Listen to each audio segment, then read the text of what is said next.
This video will show you how to replace the Weatherstrip seal kit on a GMC Sierra 2500. This will be mounted along the outside of your front door. Let's get into it. Okay friend, let's get started on our job. To replace the Weatherstrip seal, carefully take hold of it. We're going to give it a wiggle and start lifting it up. You can gently pry if you need to. Typically these will slide up. As I slide it up, I'm coming at an angle because it goes in and behind the mirror. Pull it straight rearward, and there it is, friend. To clean this, I'm using a clean rag with some glass cleaner. Now it's time for installation of our Weatherstrip seal. Pay attention to the orientation. You're going to find that one side of each of these will have a flat side, and the other side is going to have a rounded side.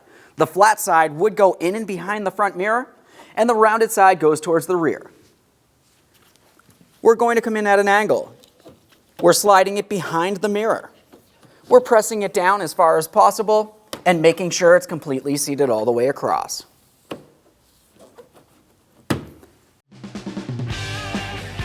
When only the best will do, demand TRQ. The only company that lets you view before you do. TRQ is committed to offering the highest quality aftermarket auto parts that are engineered for peace of mind. Thanks for using and viewing with TRQ.